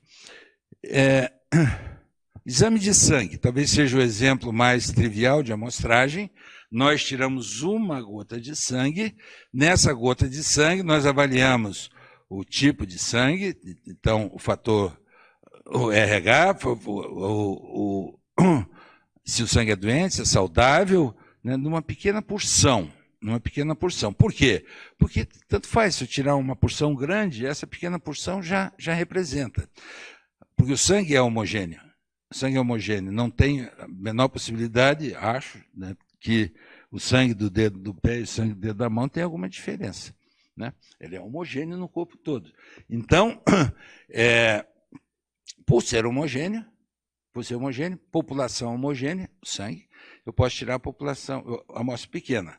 Populações heterogêneas. Eu tenho que, para que todos os aspectos de cada indivíduo esteja na amostra, os indivíduos, os extratos da diferentes pensamentos ou diferentes opiniões estejam numa amostra de opinião pública, por exemplo, eu tenho que ter uma amostra maior. Quanto mais heterogênea for a minha amostra, maior tem que ser, a minha população maior tem que ser o tamanho da amostra para que eu consiga captar mais proximamente o fenômeno que eu estou estudando. Tá certo? Está claro isso? Bom, então esse é o outro fenômeno que nós, ou outra característica que nós vamos controlar. Heterogeneidade. A heterogeneidade pode ser medida pela variância. Então, a variância é uma medida de heterogeneidade. Se a população é mais heterogênea, a variância será maior. Se a variância for maior, N será maior. O tamanho da amostra será maior. Então, com essas três, aqui eu vou pular, que são um aspecto técnico que eu vou deixar. Depois eu comento só para quem for ler o slide e saber o que eu estou falando lá. Vejo que aqui, no que nós estabelecemos, esse símbolozinho aqui é de proporcionalidade. Então, N é proporcional a Z, Z cresce, N cresce. Variância cresce, N cresce. D cresce, N diminui. Então, montamos a fórmula. E nós vamos ver que essa expressão, que não está igual, não é igualdade, que essa expressão derivada do intervalo de confiança e do teste de hipótese, eu terei N igual a Z2, sigma 2 sobre D2. Então, eu quero calcular o tamanho da amostra para a minha pesquisa. De onde eu vou partir? Daqui. Vamos partir daqui. Nós vamos determinar o nível de confiança. Então, é uma determinação do pesquisador. Essa é uma determinação, não é da amostra. O pesquisador vai dizer, eu quero trabalhar com essa confiança. Vou trabalhar com um nível de precisão. Qual é o desvio que eu considero que eu tenho diferença? E vou trabalhar com sigma 2, esse é um pequeno problema. Sigma 2, aqui como está expresso, é a variância da população. Mas eu estou querendo falar sobre a média da população, eu não conheço nem a média da população. Então, sigma 2, muito menos. Eu só vou poder calcular sigma 2 se eu conhecer mi, se eu tiver os dados. Então, como é que eu faço para colocar esse sigma 2? Que valor eu coloco de pronto? Então, existem várias formas de você encontrar um valor de variância para colocar na sua fórmula. Uma é pegar uma pesquisa anterior, parecida com a sua, né, vai lá, pega emprestado esse valor, né, depois você dá uma conferida, vê se foi boa a escolha. Outra forma é você fazer uma amostra piloto, que já pode fazer parte da sua pesquisa. Você já faz uma amostra piloto, calcula ali o tamanho da variância da amostra piloto, dá uma corrigida, né? Isso tudo são aspectos técnicos que nós não vamos tratar aqui, mas você faz da piloto e você estima um valor de sigma 2. Então, o que eu estou falando? Precisamos estimar sigma 2 de alguma forma. Quando eu pego emprestado, eu estou fazendo uma estimativa do sigma 2 para a minha população. Quando eu faço um piloto, eu faço uma estimativa de sigma 2. Aqui no slide anterior, eu tinha apresentado, no caso de proporção, pesquisa de voto, por exemplo. Então, pesquisa que nós temos homens e mulheres, ou que temos alguma característica dicotômica. Eu posso, no nosso caso, então vejam, a variância para esse tipo de distribuição dos dados é P vezes 1 menos P. Aqui seria P, proporção de mulheres, 1 menos P, proporção de homens. Eu multiplico um pela outra, tenho uma estimativa da variância da população. Pronto. Tá certo? Isso é tranquilo. Então, se eu tenho 50% de homens, 50% de mulheres, 0,5 dá 0,25. E é esse valor, 0,25, que é o meu D. Mas eu tenho uma outra característica que eu vou dividir a população em 30% e 70%. Bom, eu tenho essa informação. Então, eu devo pegar essa informação, porque quando eu multiplico 0,3 por 0,7, dá 0,21, que é menor que 0,25. Como vai no denominador, isso vai resultar numa amostra menor. Tudo bem? Né? Se o denominador, que é fracionário, 0,21. 0,21 é 21 sobre 100. Então, eu vou multiplicar por 100 e dividir por 21. 0,25 é 25 sobre 100. Eu vou multiplicar por 100 e dividir por 25. Veja que dividir por 25, eu vou ter uma amostra, vou ter uma amostra no 0,5, uma amostra maior. Eu fiz aqui um quadrinho para mostrar isso. Olha, se P for 0,1 e 1 menos P 0,9, ponto 1 vezes ponto 9 dá ponto 0,9. O máximo que pode ocorrer, bom, ao contrário, se eu tiver 0,901, vai dar 0,09. O máximo vai ocorrer quando eu tenho ponto 5 e ponto 5, que dá ponto 25. Está aqui, ó, ponto 5, ponto 5, ponto 25. Então, se eu não tenho informação nenhuma, pega logo o ponto 25, que você está garantido. Você está pegando o maior desvio. Então, o seu resultado vai ter uma confiabilidade maior, porque você já pegou no limite superior. Está claro? Então, essa é uma forma de você avaliar, estimar um valor de sigma 2 para colocar na sua expressão para o cálculo do tamanho da amostra. Bom, e aqui eu trouxe um exemplo. Calcular o tamanho de uma amostra para uma pesquisa eleitoral, então, uma pesquisa eleitoral, 95% de confiança e 2% de margem de erro. Bom, esse é o tradicional, é o que os institutos trabalham. 2 ou 3% da margem de erro, eventualmente 5%, 1% é raro. 2, 3%, eles têm preferido dar uma concorrência de mercado, naturalmente, então eles têm preferido trabalhar com essa margem de erro 2%. Veja o que aqui resulta. C é 1,96, o valor de Z relacionado com 95%, D é 2%, a margem de erro estabelecida, e o sigma 2 nós pegamos aquele 0,25. Colocando na fórmula, Z2, sigma 2, D2, 1,96 ao quadrado, vezes 0,25, dividido por ponto 0,2 ao quadrado, vai dar 2.401. Então, se eu quiser fazer uma pesquisa eleitoral em Curitiba hoje, que o meu resultado dê para o prefeito vai fazer sua pesquisa, ele teve lá tantos por cento de voto, eu quero mais ou menos 2%, e uma afirmação com 95%, basta ele pegar uma amostra de 2.401 pessoas aleatórias, sorteadas. Bom, aí para a pesquisa eleitoral tem uma série de detalhes, para cada campo tem uma série de cuidados, né, que devem ser tomados, nós discutimos alguns, mas aí tem que ser muito cuidadoso a escolha dessa amostra.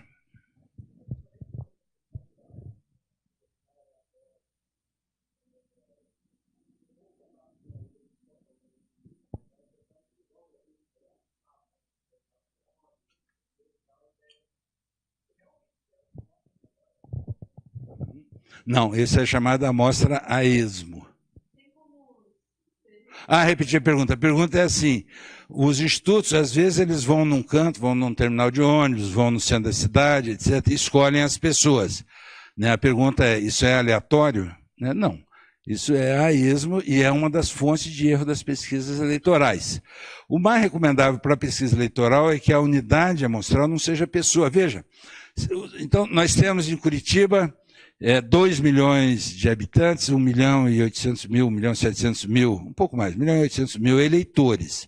Essa é a minha população-alvo. É o cuidado que nós temos que tomar, né, que muitas vezes não se toma. Não são moradores de Curitiba, são pessoas cadastradas para votar. Eu posso ser morador de Curitiba, tenho idade para votar, mas eu não estou cadastrado, por alguma razão. Eu não faço parte da população-alvo, né, porque eu não vou votar. Tá certo? Então não basta morar em Curitiba. Claro, muito menos ter nascido ou qualquer coisa assim. São pessoas cadastradas. Com isso, a amostra às vezes se expande um pouco mais. O tribunal tenta controlar isso, mas temos pessoas de São José, Piraquara, etc., que votam em Curitiba. Cada vez menos, porque nesse recadastramento, né, você tem que levar o teu comprovante de residência. Então, a pessoa, não, eu gostaria de continuar votando em Curitiba, eu moro em Piraquara. Você vai ter que arranjar um endereço em Curitiba para ir lá dizer que é seu. Né? Então, isso está bem... Vamos dizer, mas também se tiver poucos, a grande maioria dos eleitores de Curitiba reside em Curitiba e estão cadastrados. O Instituto tem que primeiro perguntar, você é eleitor e está pronto para votar? Porque isso não pergunta, eles já vão perguntando lá. Já é um primeiro problema. Segundo problema, você tem aí 1.800.000 pessoas. Como é que nós numeramos 1.800.000 pessoas e sorteamos 2.400? Tudo bem. Onde é que nós vamos achar esse povo? Então não dá para ser uma pesquisa feita dessa forma. A forma de você fazer essa pesquisa é você considera o domicílio O domicílio, a unidade amostral é o domicílio. Você vai sortear domicílio, aí fica mais fácil. Você tem um mapa de Curitiba, né, você tem longitude, latitude, se quiser, né, você sorteia lá, preciso fazer 2.400. Sorteio, cada quarteirão, vou fazer 24 pesquisas. Então, eu divido 2.400 por 24, tem o número de quarteirões sorteados. Sorteio esses quarteirões. No quarteirão, eu pego um domicílio e pesquiso uma pessoa naquele domicílio. Vamos dizer, o salto eu tenho que pular 10 ou 15, pego outro, 15, outro, até completar aquele domicílio. E alguns cuidados têm que ser tomados. Essas pesquisas domiciliares, elas não podem ser realizadas de dias de semana. Hoje, cada vez menos, as pessoas têm empregadas domésticas e as crianças também não estão em casa, os filhos, jovens, né? Então, essas pesquisas devem ser feitas no final de semana, quando você está com a família lá. Outra coisa, quando você vai na entrevista, quem tem que responder, eu falei da empregada doméstica, vamos supor que ali tenha, não é ela, porque a unidade amostral não é ela, é o seu domicílio. Ela tem que ser entrevistada no seu domicílio, porque essa determinação dos domicílios leva em conta os bairros e as características socioeconômicas dos bairros. Há uma ponderação, né, que é feita com relação a isso também. E ali, o que se deve fazer também não pode ser, é complicado fazer pesquisa eleitoral de direito, não pode ser quem atende a porta, porque muitas vezes você vai nos bairros, né, quem atende a porta pode até ser um eleitor, mas no geral não é o pai ou a mãe, dependendo da hora que você vai, está ocupado com outras coisas. Então, recomenda-se que ali você peça a pessoa que faz o próximo aniversariante que responda a pesquisa. Mas a pessoa não quer, então tem aproximações, né? E você pega então aquela pessoa que está ali, né, e vai fazendo aproximações. Isso dá para fazer sem erro. Dá para fazer. Quero dizer para vocês que essa forma de trabalhar, eu comecei o meu mestrado na Unicamp, tinha o professor Sebastião Amorim, que hoje ele tem um instituto de pesquisa. Em 89, quando eu estava lá, ele teve eleição, vocês vão lembrar, alguns, do Collor, que o Lula participou, era uma eleição grande, etc. Então, tinham vários candidatos, uma eleição difícil. Ulisses Guimarães, Collor, o Aureliano Chaves, o Brizola, o governador de São Paulo, que era o Covas, né, o Roberto Freire, eu lembro bem porque eu participei dessa pesquisa, foi a primeira pesquisa eleitoral que eu participei. Então, eram candidatos, esses que eu estou falando, uns 7, 8 de peso na política, nomes de peso na política. O Collor não era tanto. A primeira pesquisa que nós realizamos foi 8 meses antes, foi no começo do ano, antes das eleições. E aí o Sebastião Amorim estava querendo desenvolver algumas técnicas de pesquisa eleitoral, né, diferentes, forma de análise, etc. Aí ele convidou nós, alunos de mestrado, para fazerem a pesquisa com ele lá, as várias pesquisas, ficamos um ano fazendo pesquisa. Foi ótimo porque nós aprendemos, deu para aprender bem a fazer pesquisa.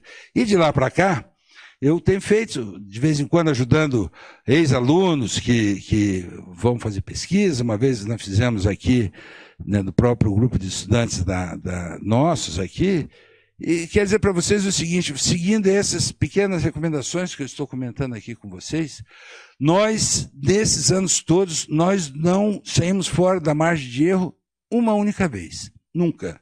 Nós acertamos todas. E não é porque nós somos especialistas, não, a gente só seguiu as normas, assim, os cuidados, né, que devem ser tomados, que os institutos, muitas vezes, não tomam esse cuidado, e por isso erram bastante. Né? Isso quando não vendem pesquisa.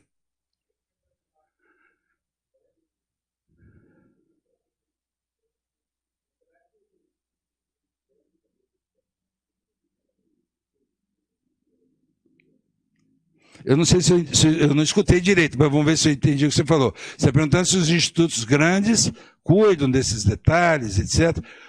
Eles cuidam, eles têm gente competente, sem dúvida.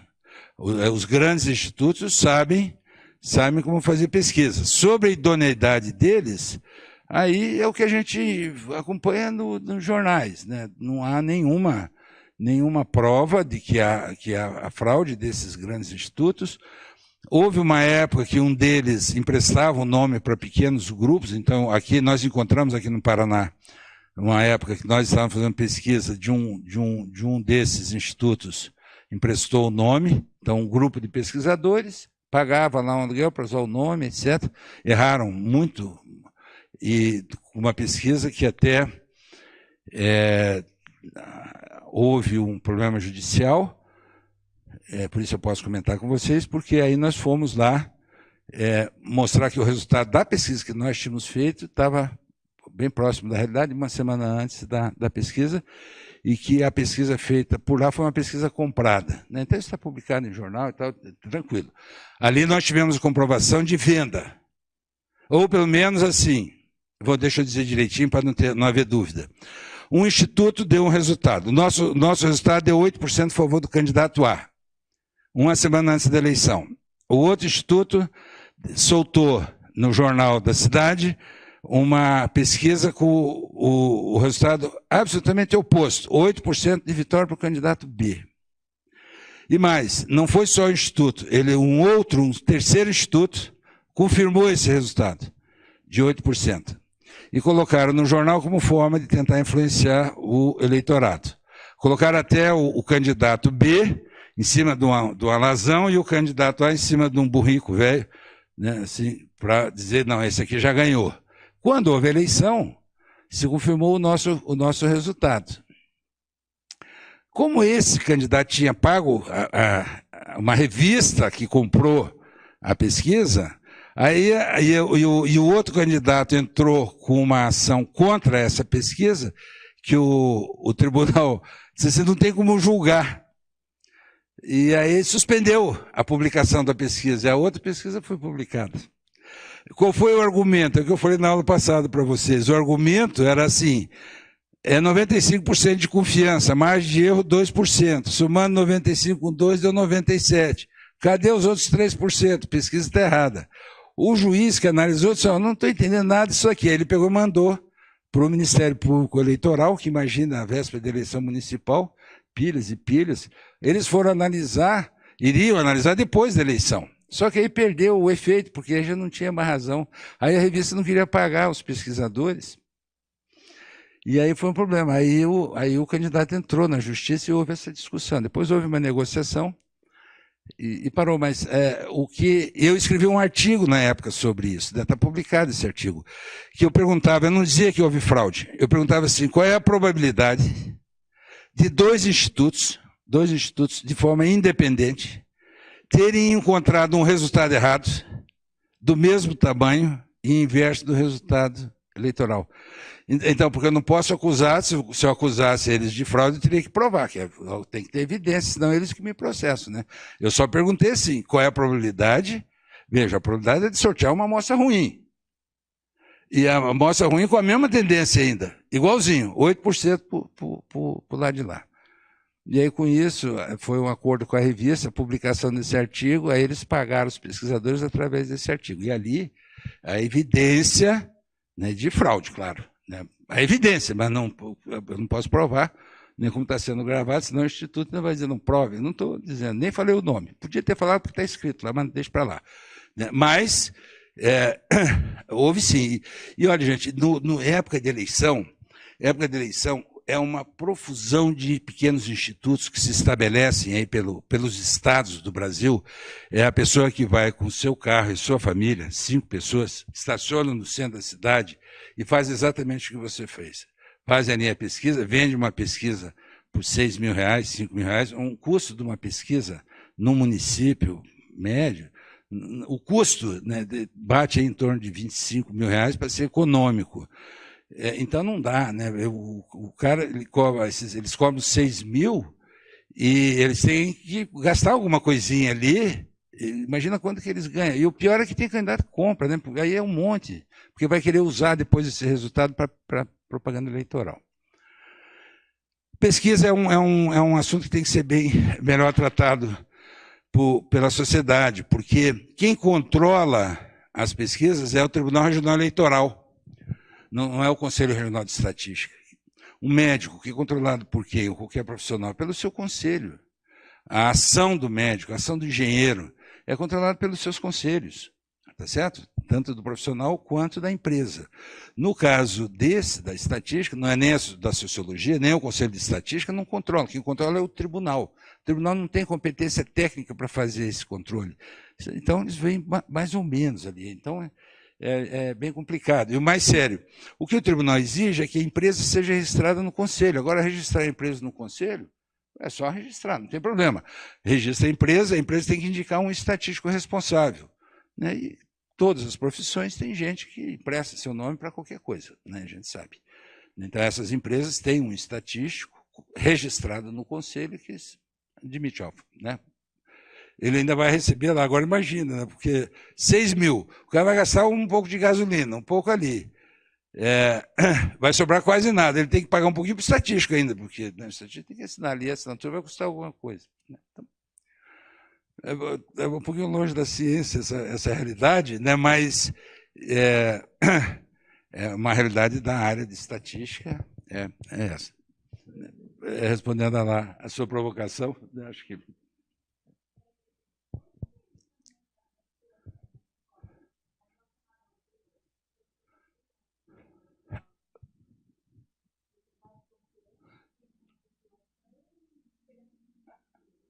Aqui não consideramos aqui o tamanho da população, é isso que você está falando, né? É isso? Então aqui não está considerado. Aqui nós consideramos que para populações acima de um certo valor, porque essa fórmula vale quando nós temos, vamos dizer, o tamanho da população tendendo para infinito. Esse tendendo para infinito, aqui é um cuidado. Às vezes, para a estatística, o maior que 200 já está bom, está perto do infinito. Então, nós temos essa liberdade que a matemática não tem. Não, populações grandes. Deixa eu ver se eu coloquei aqui uma fórmula de correção. Bem a propósito do que você falou. Olha, nós temos essa CPF aqui, que é correção para a população finita. Eu vou tomar em consideração o tamanho da população, N. E N é o tamanho da amostra. Vamos pegar aqui para a eleição brasileira. 146 milhões. N, 2.401. Quando nós fazemos essa diferença, N maiúsculo, menos 146 mil menos 2.400, vai dar 145.990 e lá vai. Percebe aqui que essa razão aqui vai ser próxima de 1?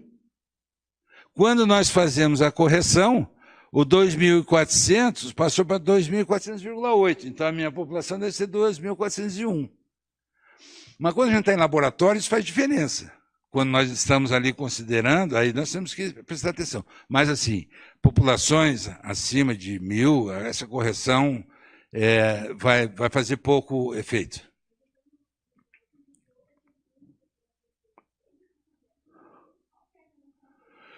Tá.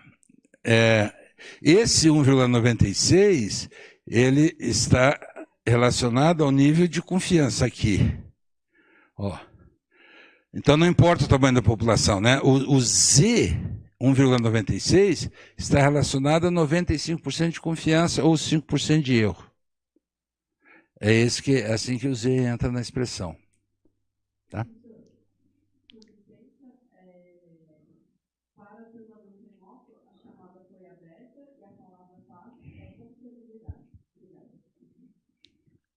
De nada. Então tá aí. Aquela expressão, podemos fazer essa correção. Se a população é pequena, a gente pode fazer essa correção. No geral, para esse tipo de pesquisa que eu estou falando, ela perde sentido, né? Porque essa correção vai ser muito próxima de 1. Né? Então não vai aumentar muito. Quando são populações menores, sim. E eu tenho aqui na sequência... o intervalo de confiança, a expressão do intervalo de confiança para a média, a média x barra mais ou menos D igual a 1 menos alfa. Esse intervalo de confiança, vocês já viram, Paulo, essa expressão de intervalo de confiança? Já, né? Então, μ está entre x barra mais ou menos Z sigma sobre raiz de N. Essa é a expressão para intervalo de confiança. Veja que Z sigma sobre raiz de N é D. Então, D é igual a Z sigma sobre raiz de N. Se eu passar o raiz de n para cá, o d para baixo e elevar tudo ao quadrado, nós chegamos lá na expressão que nós construímos intuitivamente. Aqui está, então, a maneira técnica da construção dessa expressão.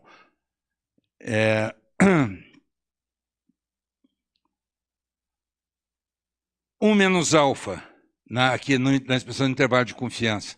1 menos alfa é confiabilidade, então 1 menos alfa é nível de confiança, alfa é o erro estatístico. Probabilidade de sortear uma amostra ruim, ou a probabilidade, isso implica em eu rejeitar a hipótese da nulidade quando ela é verdadeira, quando eu não posso dizer que há diferença, né? Eu estou dizendo que há. Por quê? Porque eu peguei a amostra ruim. Precisão. D é Z sigma sobre raiz de N, que nós chamamos de margem de erro.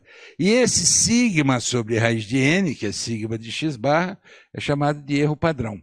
Então, veja, nós temos erro estatístico, margem de erro, que às vezes é chamado ainda de erro de amostragem, e temos erro padrão. É um bando de erro aqui, todos diferentes, naturezas diferentes. A medida do erro estatístico é uma proporção, é uma probabilidade. A medida da precisão é a medida do que eu estou trabalhando.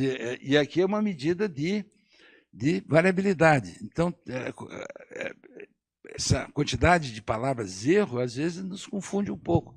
Para vocês agora não se confunde mais, né? Então, alfa é o erro estatístico, margem de erro, e o erro padrão.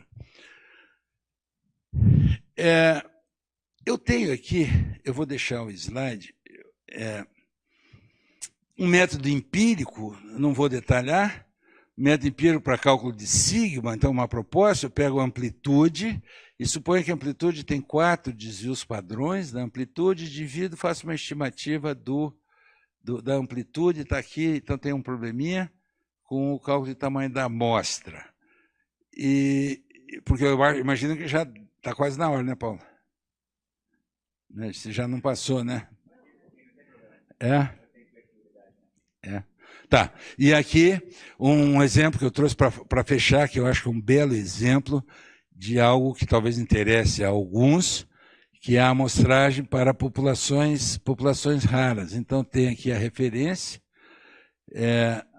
a situação das baleias. Essa palavra aqui, ela é uma situação assim, a situação de risco, a má situação das baleias, que foi publicado num livro chamado Estatística, um Guia para o Desconhecido. Tem esse artigo, está ali, eu coloquei ali onde vocês podem achar. Se alguém tiver interesse maior, é muito bacana. Então, esse eu vou finalizar com esse slide, contando aqui um pouco desse artigo, aqui, o que foi esse trabalho. Foi um trabalho bem interessante. Vejam, aqui tem uma baleia azul e aqui tem um ser humano ali.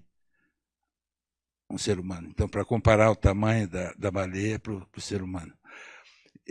Logo depois da Segunda Guerra Mundial, a ONU foi organizada, porque a ONU só foi organizada depois da Segunda Guerra Mundial. Depois da Primeira Guerra Mundial, em 1919, teve lá o Tratado de Versailles, e nesse tratado foi organizada a Liga das Nações, que era para evitar mais conflitos. Vamos estabelecer algumas normas internacionais de convivência, e a Liga das Nações, todas as nações participam e vai ser um mediador de conflitos, etc.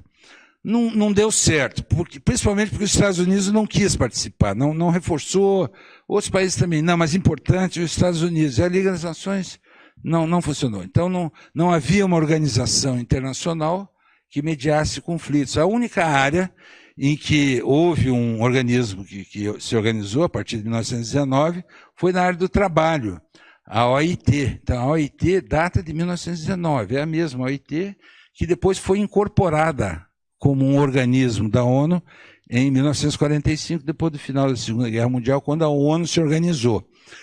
Aí funcionou. Quando a ONU se organizou, disse, bom, vamos pegar para cada área e vamos fazer organismos especiais por área. Então, na área de alimentação e agricultura, FAO.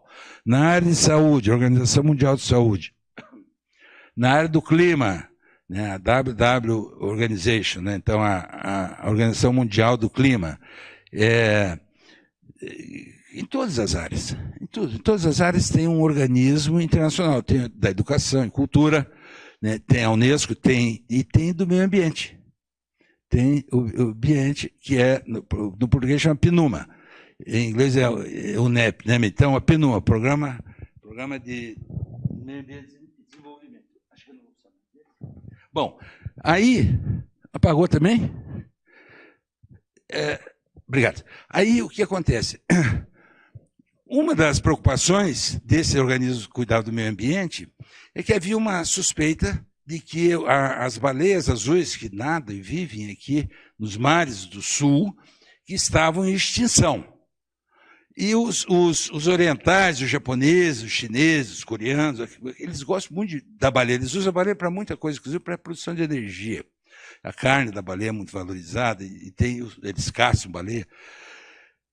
E aí essa organização disse, não, vamos verificar. Como é que nós verificamos se, de fato, as baleias estão em extinção ou não?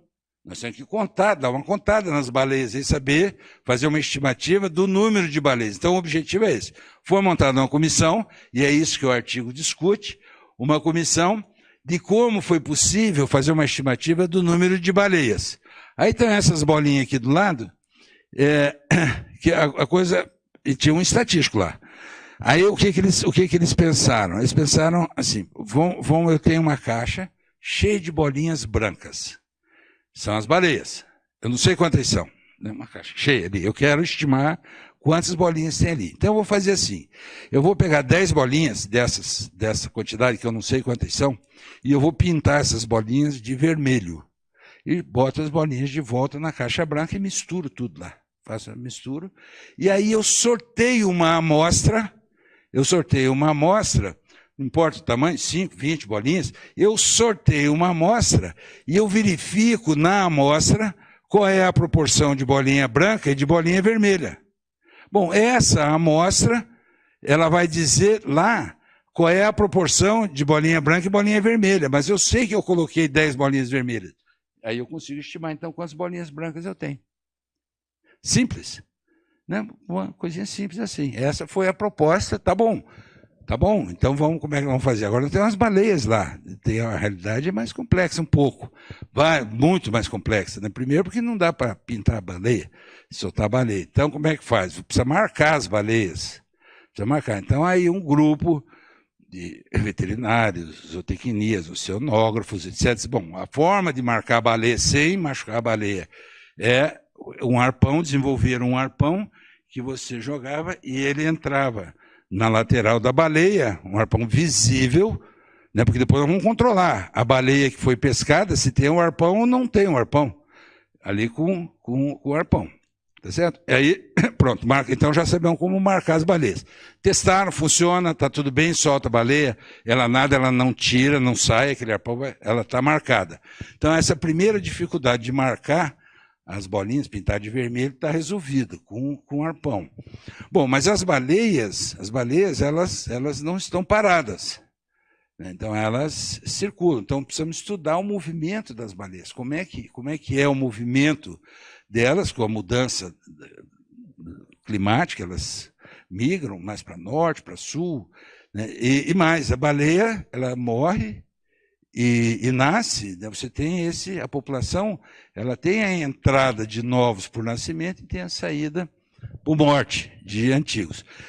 Bom, então, o que esse artigo trata é isso. Primeiro, apresentar essa tecnologia, né, de uma das formas de você estimar populações raras, né, pensando nessas caixinhas, e como isso foi feito para essa particular situação das baleias. E assim foi feito.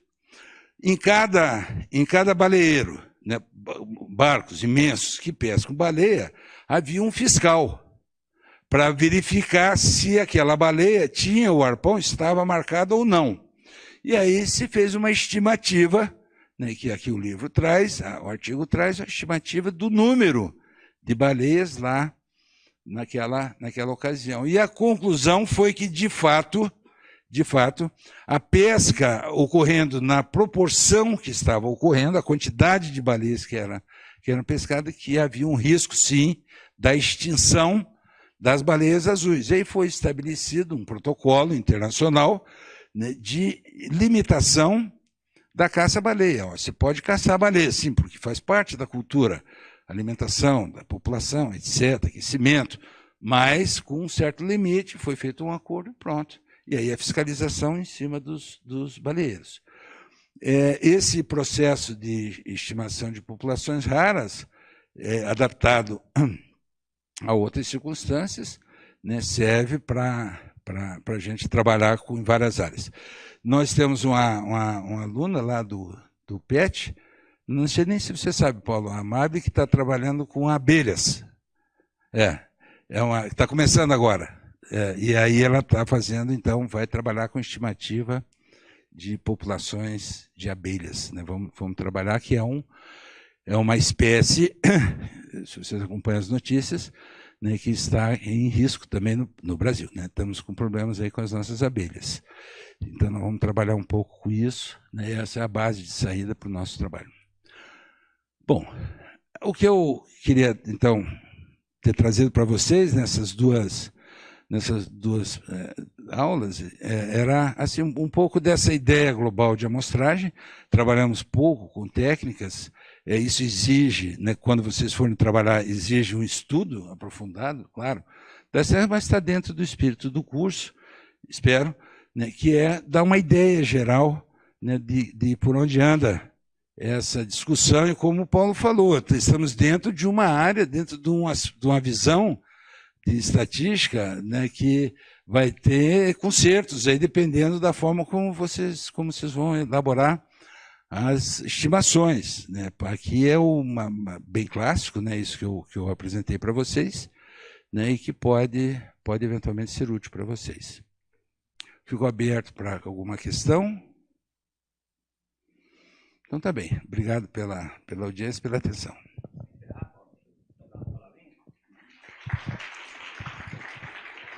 Então, eu quero, em nome da organização do curso, agradecer as participações do professor Paulo Afonso, porque com isso ele encerra a participação dele no curso, né? E quero compartilhar com vocês a minha satisfação de ter o colega compartilhando a experiência. Como ele disse, nós fizemos mestrado juntos. Depois, as vidas, os compromissos e interesses nos levaram a direções não muito convergentes, muitas vezes, né? Cada um com suas atuações profissionais. Mas a disciplina transversal teve esse efeito colateral positivo. A gente voltou a conversar mais regularmente, o que é sempre muito agradável. Então, eu quero compartilhar com vocês não só o meu agradecimento, mas a satisfação de estar interagindo com o professor Paulo Afonso pela oportunidade criada por essa disciplina. Vamos fazer um intervalo, 20 minutos, e retornamos.